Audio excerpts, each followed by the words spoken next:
I've had one project in 35 and a half years where budget basically didn't matter.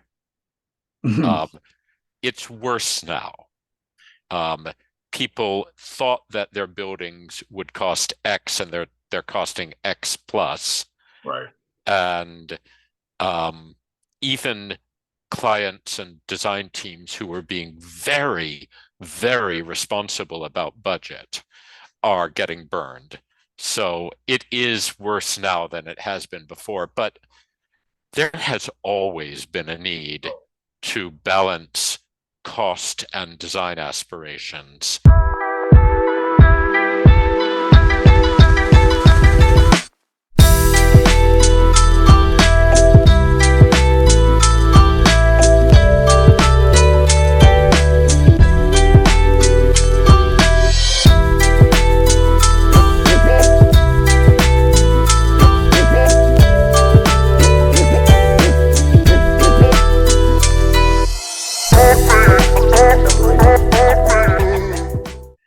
Hello and welcome to another episode of Nakoto Building Arts. I'm your host, Nakoto, and today I'd like to welcome another wonderful guest, Joseph Myers. Joseph is the president and owner of Kirkegaard Associates. Kirkegaard is an acoustics design firm based in Chicago, Illinois. They have been involved in the design of countless theaters, concert halls, opera houses, educational institutions, worship spaces, recording and broadcast studios, and other acoustically sensitive environments. Some of their notable projects include Experimental Media and Performing Arts Center in Troy, New York, San Francisco Conservatory of Music in San Francisco, California, the Overture Center for the Arts in Madison, Wisconsin, Tanglewood Music Center in Lenox, Massachusetts, the Davies Symphony Hall in San Francisco, and the Sydney Conservatorium of Music in Sydney, Australia. It gives me great pleasure to welcome Joseph Myers to the Building Arts podcast. How are you, Joseph? Thank you so much, Nakoto. I'm doing just fine. Delighted to speak with you. Glad to have you on the program podcast. I've been wanting to get you on for a little while now, so glad I was able to work out schedule. I knew you're a busy man. I'm happy to make time. I appreciate it. So I met you for the first time. Actually, I've seen you around. I've seen your name. This is such a small knit of consultants in the performing art design world. And as a cost consultant, I'm like a fly on the wall, getting the opportunity to meet a lot of architects and designers such as yourself. So it's great to connect with you, and I'd like to learn more about what you do and how you got started, and the process of what acousticians do. So just to find out more about you, just want to start off, like where are you from, and tell me a little bit more about you. Okay. Born in Kansas, grew up outside Philadelphia, moved back to the Midwest after graduating from college, got hired by Kirkegaard in 1987, learned on the job, and hung around for too long and somehow ended up owning the place. And I now live in Downers Grove, Illinois, a western suburb of Chicago, work in Chicago, although Kirkegaard has offices and people spread all over the country, notably Houston and St. Louis, as well as Chicago. Oh, okay. So you have offices, I read that you have offices also in Denver and I think Houston, isn't it? We're all over the place. All over the place. Okay. So how did you get your start as being an acoustician? I know you say you started in 1987 with Larry Kirkegaard, but what spawned you to go in that direction? I've wanted to be an architect since I was drawing house plans in second grade. Wow. And I've been acting and reading and doing church choir starting in third grade, and I still sing in a church choir. My first acting gig was playing Hamlet in fourth grade. Don't ask. Um, and so when I went to college, I ended up studying architectural engineering. I went to Mhm. Penn State and they had a very fine architectural engineering program. And in my third year, I had a course in acoustics. And up until that time, I did not know that there was a discipline that combined architecture, music, and theater in one job. Mm. And as soon as I knew it existed, that's what I need to do. So I shifted the focus within architectural engineering towards acoustics to the degree that we could, and graduated and got a job and then learned on the job. It's not that many. You said you started with Kirkegaard straight out of college, Mhm. and now you own the own the company. There's not many people that I know actually worked for the same company the entire career. So that's kind of novel. I think it's a wonderful company, and I've been very glad to work for it. Yeah, that's awesome. So I'm sure becoming an owner. When did you become the owner of the company? 2016, when Larry Kirkegaard retired. Oh, And my colleague, Brian Corey, is now half owner of the company with me. I am setting up the next generation because I want Kierkegaard to continue for another 3.5 decades and beyond. right. I see a lot of that happening. It's happening in the cost consulting world as myself as Hmm. well. Yes. In a lot of architecture firms, I spoke with an architect earlier out of Boston, and they have set up their company where they're Yep. passing to the next generation to continue on the legacy, and that's all thing. I think of Kierkegaard as a company that does wonderful work in consulting, not as Joseph's firm. And so, we're constantly educating, we're constantly bringing people in on projects so they learn from them. So there is that continuity going forward. Yeah. So now you teach also. Is that a part of what you do besides running a Kirkegaard? Do you also do any So presentation or teach? um, the honest, simple answer is no. The more Mhm, complicated answer is I've done guest lectures at a number of schools. mhm, I taught a course at DePaul that I called Music for Musician. Oh, sorry, Acoustics for Musicians.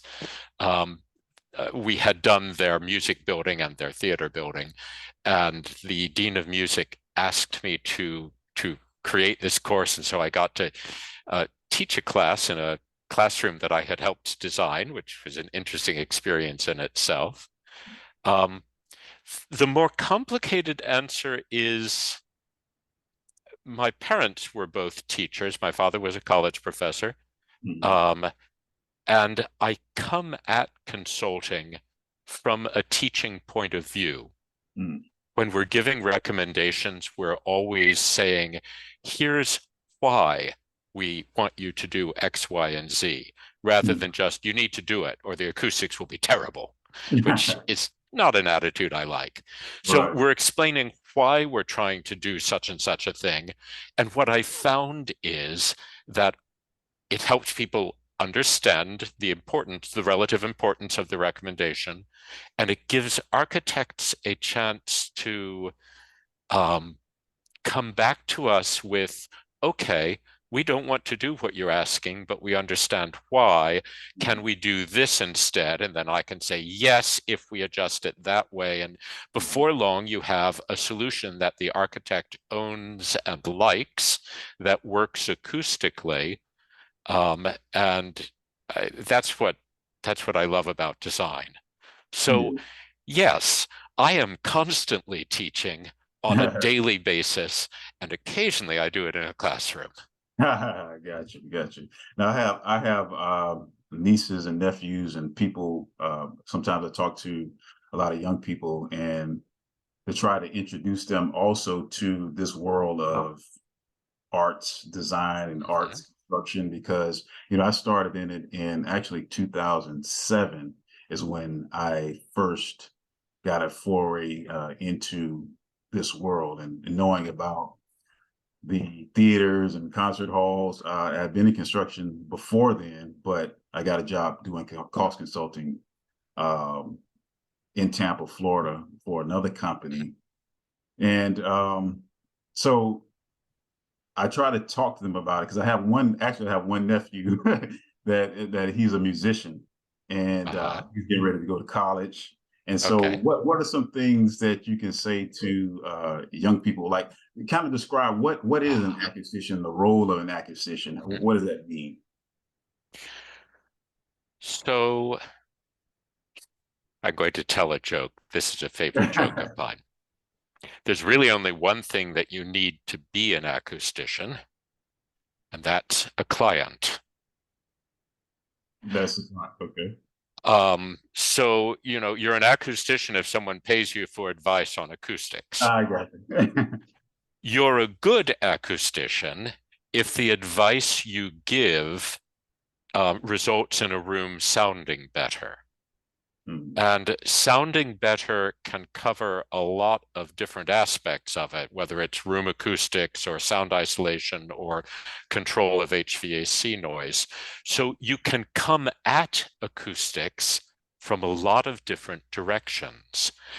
It's built into the discipline that it is combining all these different strands: music, architecture, mechanical engineering, physics, electrical engineering, audio design. All these things are aspects of acoustics.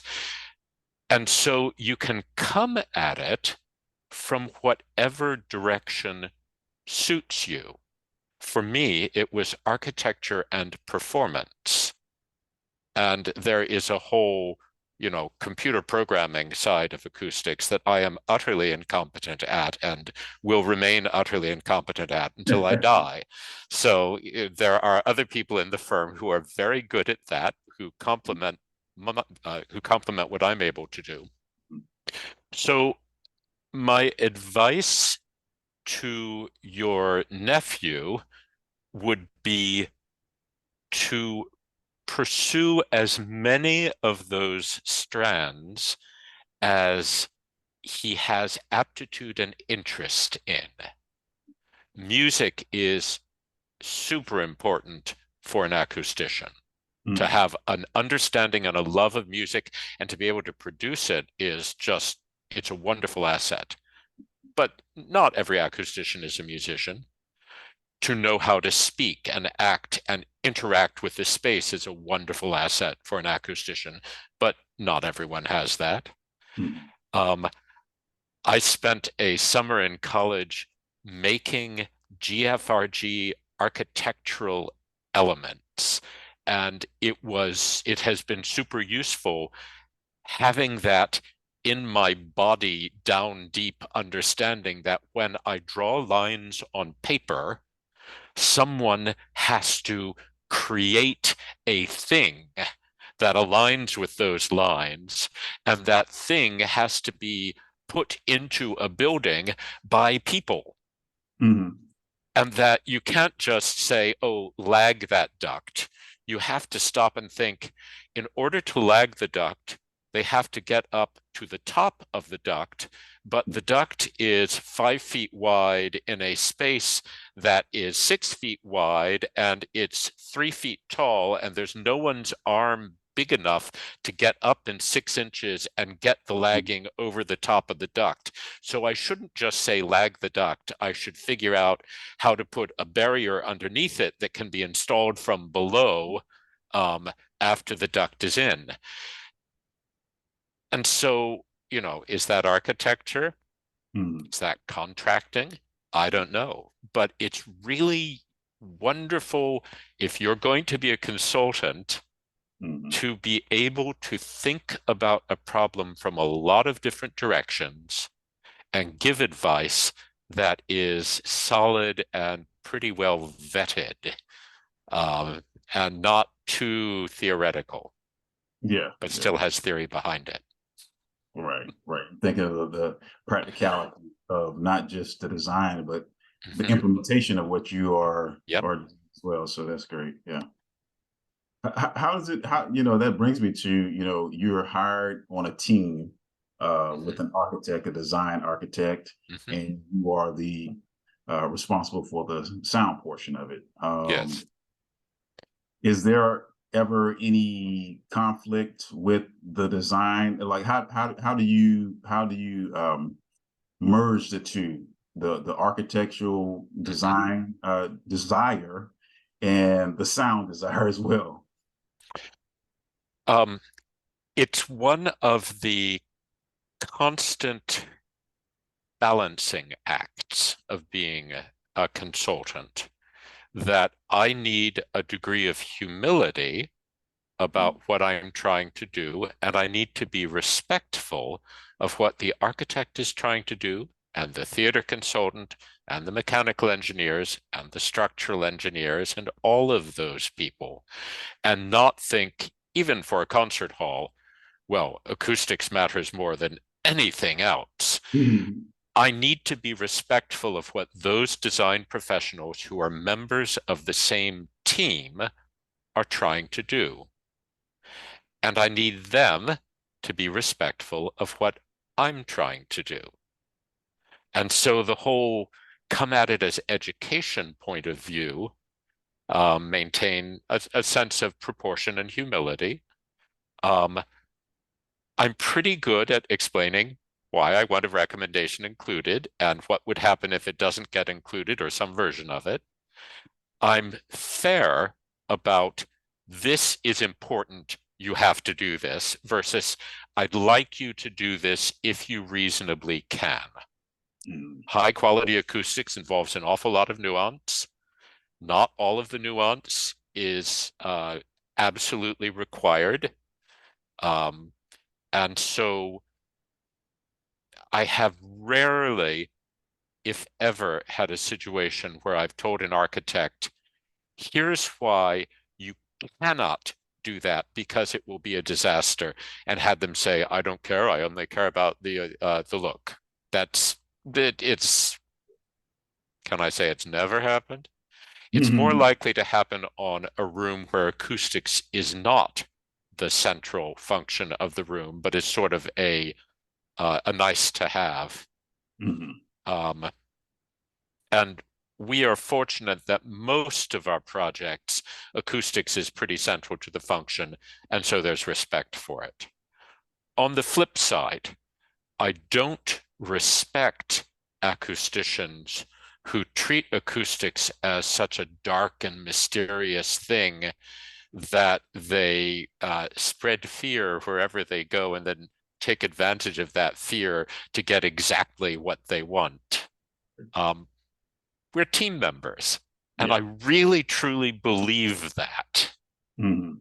Yeah, I see that it's a whole partnership. Every time I've been in the meetings and part of the design process, is always a cohesion there that Hmm. takes place. That's great.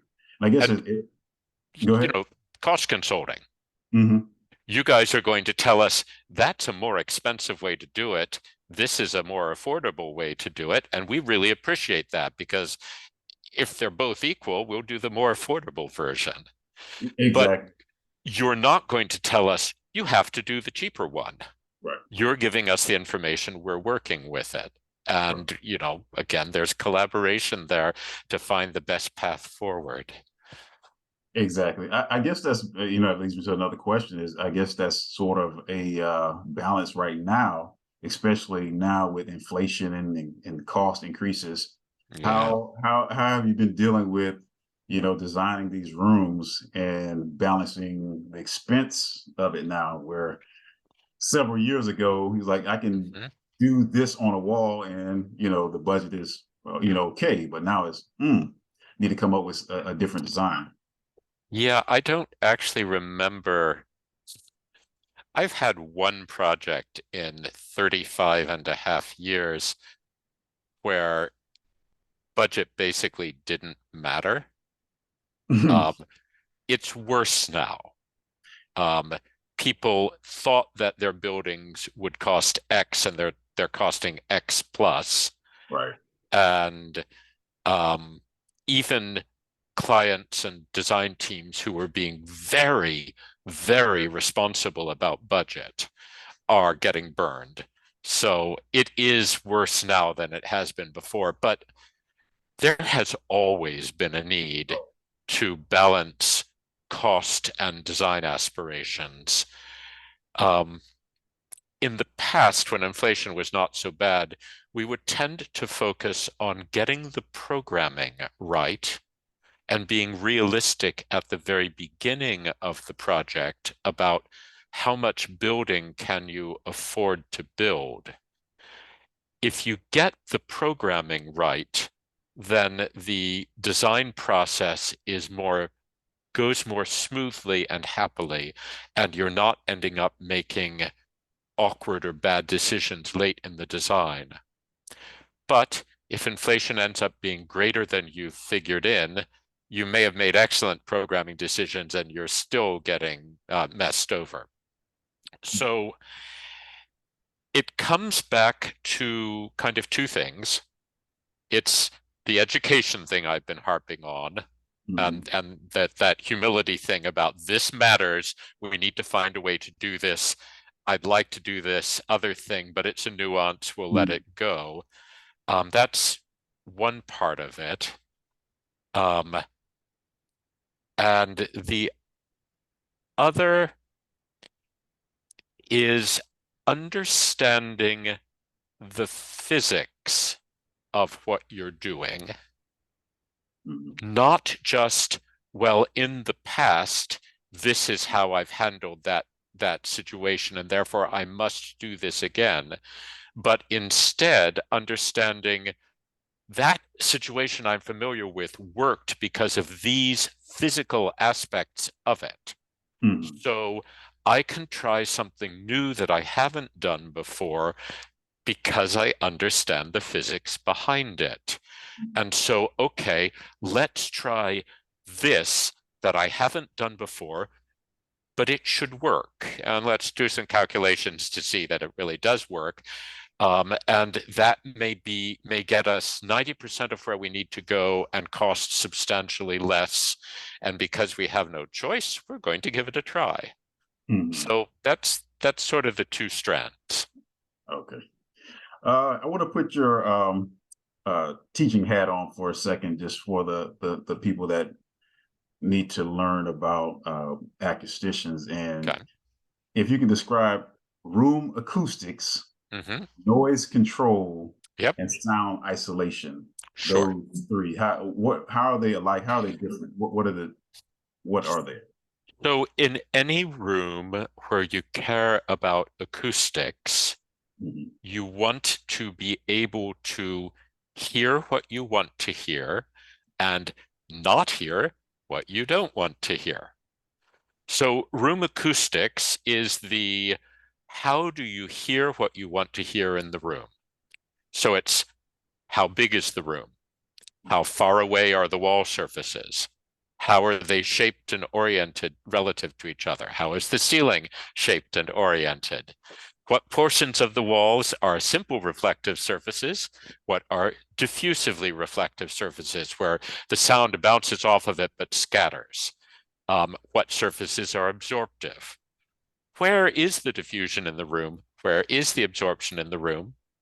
As you, the source, are trying to communicate with that person over there, what is the timing of the reflections off the surfaces between you, the source, and then the listener?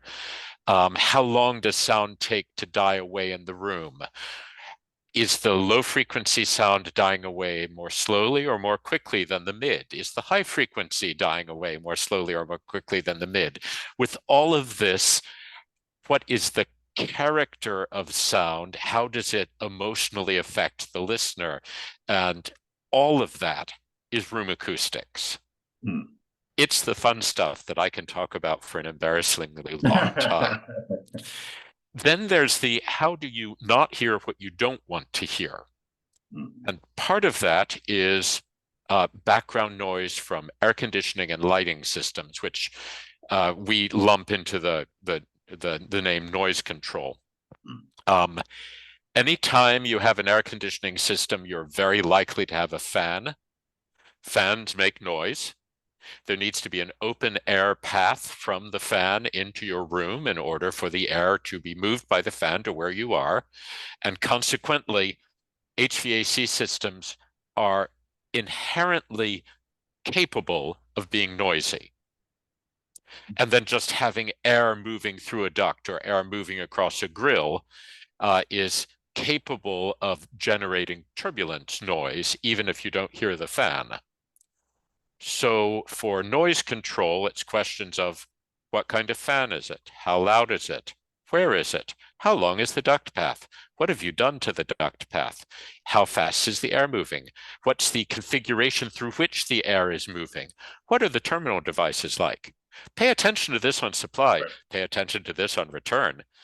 Um, and then are there also paths where the fan is sending vibration into the building structure and that vibration is transferring over to where you're trying to listen and it's radiating out? So noise control is fundamentally dealing with helping people to be comfortable in a room while not hearing a higher level of HVAC noise than the use can tolerate. My own house, I got just as quiet as I reasonably could, and it's very, very quiet. Concert halls and recording spaces should be very, very quiet. Classrooms and rehearsal rooms should be fairly quiet, unusually quiet, but they don't have to be dead silent. Because when you make things dead silent, you become more aware of sound bleeding in from other rooms. And that's the third topic, sound isolation, noise isolation. Part of not hearing what you don't want to hear is that if I'm trying to listen to you in a classroom, or I'm trying to listen to you as you play your cello in a recital hall, or I'm trying to listen to the preacher in the pulpit in a church, I don't want to be distracted by the people bouncing a basketball overhead, by the fire engine going by outside, by the trumpet who's practicing in the room next door. And so structural separation, the composition of the walls between spaces, the windows, the doors, all of these things are part of isolation. Okay. Yeah. Yeah. That's great information too. I always like to read some of the documents that you all sent over with the narratives and read your definitions and solutions of a particular space. So that's great. When sometimes we go to a restaurant and I can't help but listen and hear all the noise, and certain restaurants are just so loud, like they need an acoustician to come in here to help them out. You ever walk into a building or a restaurant and find yourself, they could add being a consultant. Very, very, very rarely I will walk into a restaurant and not think this is too loud. It's a great pivot point for one of my hobby horses. Yeah. Acoustics is about creating environments that support the activity in the environment. And a lot of restaurateurs want their acoustics to support a sense of excitement and liveliness. Right. And I can appreciate that. The problem is that they usually do it without much nuance. And so what should be lively and energized becomes loud and uncomfortable. But if you throw so much fuzz at a restaurant that it becomes hushed and club-like, that may not be a good acoustic setting for that kind of restaurant. So almost every restaurant that I've ever been in would be better with more absorption on the ceiling, but we don't necessarily want them to be dead quiet in terms of background noise, because a little bit of moderate noise from an HVAC system gives you more speech privacy so that you can talk with the person that you're having dinner with and not feel, wow, this is quiet. I better Right, right. whisper so no one hears me, and not be subjected to the conversation of the people two booths over who are loudly discussing medical conditions or something Right. like that. So Yeah. um, even a restaurant requires a balancing act between getting the noise, controlling the noise to a right level from the HVAC systems, controlling the influx of noise from adjacent spaces from the kitchen to a level where you're not competing with them as you're trying to communicate with the person you're talking to, and then controlling the reflection and buildup of sound enough to give you the environment you want, which is probably an easy conversation with your table, but not easy listening to the other people in the restaurant. Yeah, yeah. Sometimes you in a restaurant, it's like, is this a club or is it a restaurant? Because Mm-hmm. in order to even speak to someone, you have to get up and move to the other side to even communicate. So yeah, Yeah. it's rough. Yeah, yeah. But so that leads me into Kirkegaard, your Mm-hmm. company.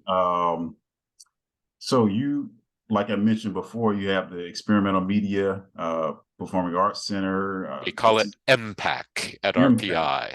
That's the It's one that's easier to say. Impact. That's the one that's inside of a hill, or is like on the side of a hill and coming out. It's it's a facility that's built onto a hillside, so you can come in at the top of the hill to the lobby that serves the concert hall that I think goes down another floor or so from there.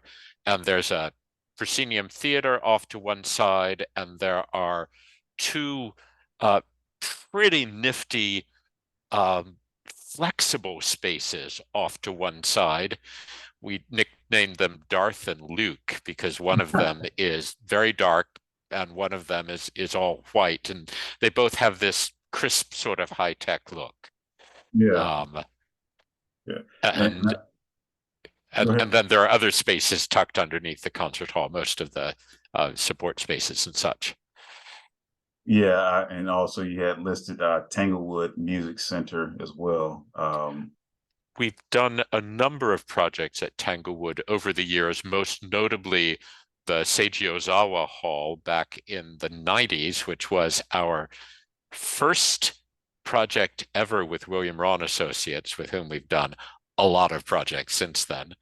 And one of the more recent projects we've done with William Rawn is the Lindy Center, which is a trio of multi-purpose rehearsal performance spaces in three different sizes that look down on the Lindy Center um, and are a complementary kind of space. This business of flat floor spaces, perhaps with retractable risers that are meant to be very flexible and versatile, is something that we're seeing more and more of these days. Hmm. MPAC had one version of it, the Lindy Center another. We've done them at San Francisco Conservatory's Bose Center, and up at University of Oregon for the Oregon Bach Festival, and lots of others that I'm not thinking Yeah, of. yeah. Yeah, I actually just spoke with Kevin Bergeron with William Rowan Ah, yes. several weeks ago. He was on the Uh-huh. podcast and he shared some of his experience on the Tanglewood project. Yes. So that was a neat project. Have you ever gotten a desire for uh, someone that wants glass? I'm thinking of challenging acoustic situations. Like Well, you I want to mentioned look out Kevin. over. Yeah. We want to look out over the city and Mhm. well, we got to do some type of double pane glass or something. Yep. Any particular challenges like that you come across? So I talked about going back to principles. Um, Mhm. The nature of glass is that it tends to be non-diffusive, Mm. very reflective at mid and high frequencies, more reflective at high frequencies than wood or plaster, and similarly reflective to wood or plaster at mid frequencies. And then at low frequencies, it tends to be mildly absorptive. Mm. So glass rooms are, forgive me, inherently bright. Mm. And by bright, I don't just mean there's a lot of daylight coming in. I mean that they tend to naturally sustain high frequencies a little more than you're used to, and low frequencies a little less than you're used to. Mm. Now, you can say bright rooms for music, we can't use glass, but I'm not going to say that because glass is a wonderful material. And the rooms that we've done that have all of this daylight spilling into them, that have views out to green trees and sky and such, I love them. Mm.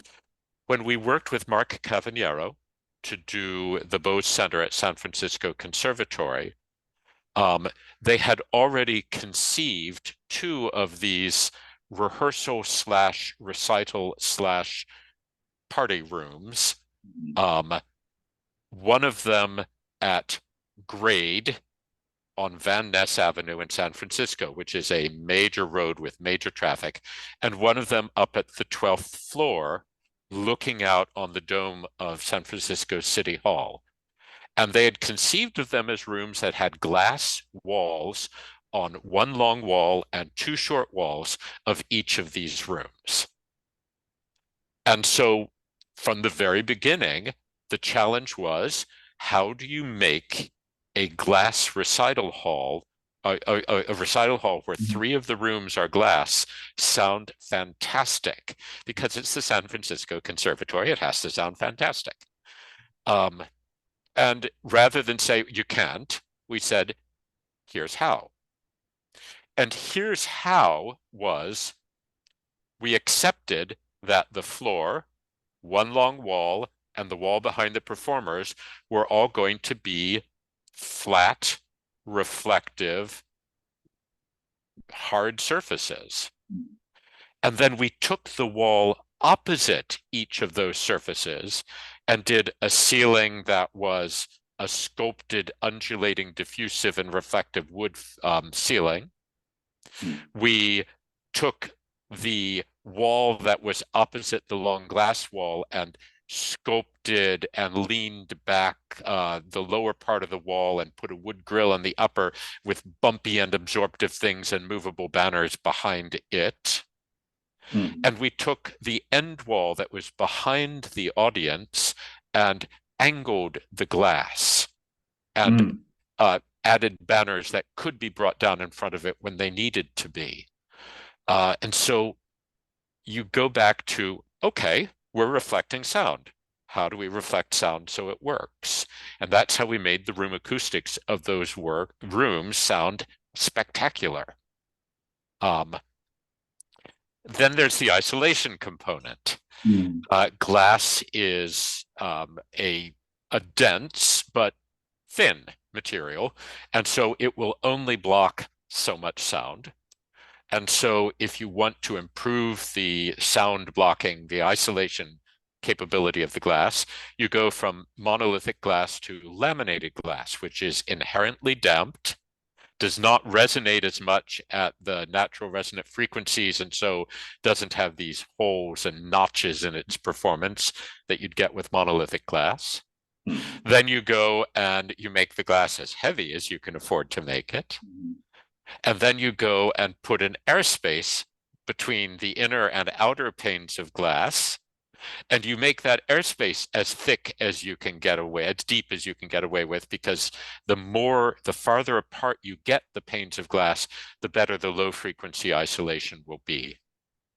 And at the grade level recital hall at San Francisco Conservatory, we have, I'm going to get this wrong, but it's at least an inch and a half of glass at Mm. the interior laminated, about a 14-inch airspace, and then a very heavy laminated insulating light at the exterior. And they are structured independently of each other. And you can stand in that recital hall and watch the buses go by, and you have this faintest whisper of a sense that maybe something possibly just happened. And Hmm. it's fantastic isolation, and it totally works. Yeah. So, that's how you deal with glass. And with William Ron, we did a beautiful little recital rehearsal room for Haverford College, where it is just a single pane of a single light of laminated insulating glass, not particularly heavy or special, but we checked the performance of it and checked the sound output of the air-cooled chiller that's about 100 feet away from it, and put a little barrier wall between them so that the glass didn't have to be any thicker than that. And it is the right balance of budget and performance Hmm. for Haverford, because it's looking out on this beautiful green space that doesn't get very loud. And we have calculated and protected it from the one known constant noise source in the landscape. Yeah. I actually worked on the first one, the San Francisco project. Had some Oh, experience on that. Yeah, back. So yeah, I remember that design. That's the one. Isn't that the one that had the residential living above? yes. Yeah, yeah, It's yeah. it's a bunch of conservatory spaces, replacement housing, so Okay. that the people who were living on that site before it was torn down could still live there, Hmm. and then housing for the conservatory students, because um, David Stull, the president, is super smart, Yeah, and the conservatory basically said, if people can't afford to live near the school, then they can't afford to come to the school. Let's build them housing. that makes sense. That makes a lot of Mm-hmm. sense. Makes a lot of sense. Um, I just have a last couple questions because I don't want to hold you longer than now. But so when you're working with a project into construction, because typically my portion of it falls off Sure.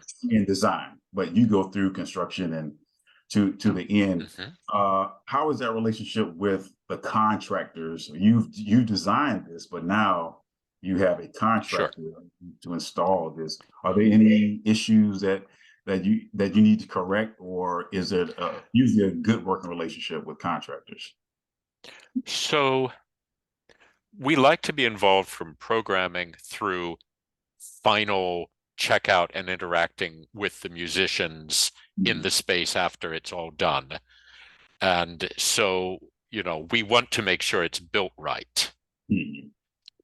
We pay a lot of attention to interacting with the architects and engineers, so that what gets bid and what gets sent to the contractor is as well coordinated as we can reasonably make it. But inevitably, there are some things that we didn't think about.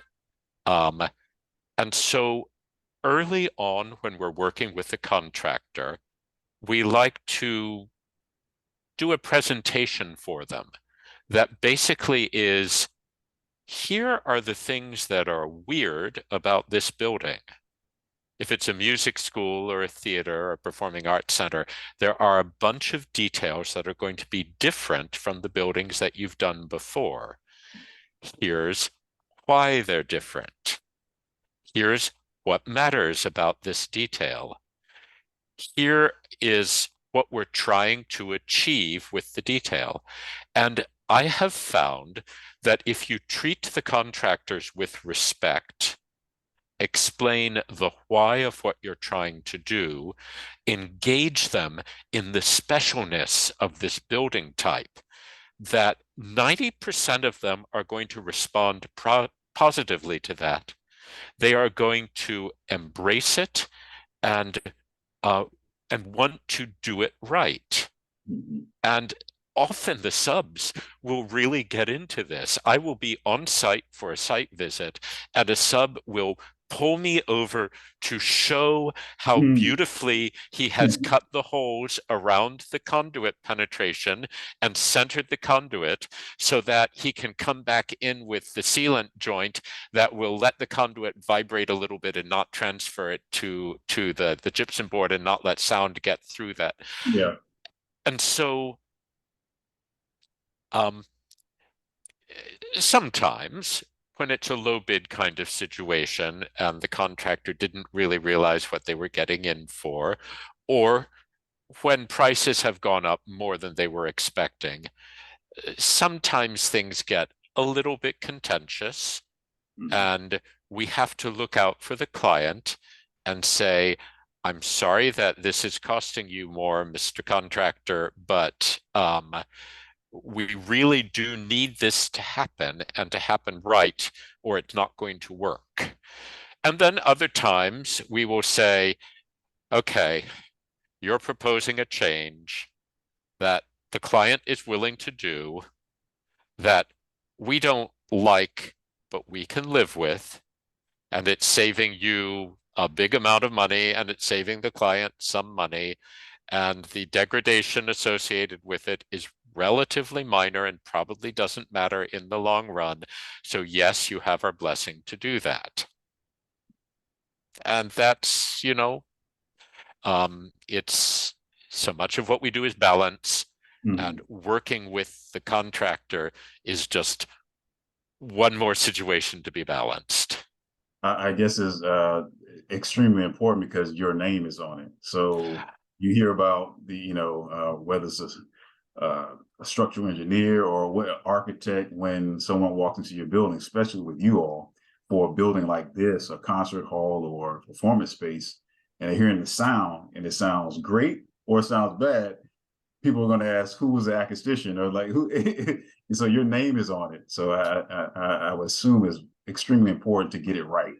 I care about my projects and I Yeah. care about my clients, and I really want them to, I want happy clients at the end of the day. Exactly. So, well, I appreciate the time. It was a joy talking with you. It was a pleasure. It was a real pleasure.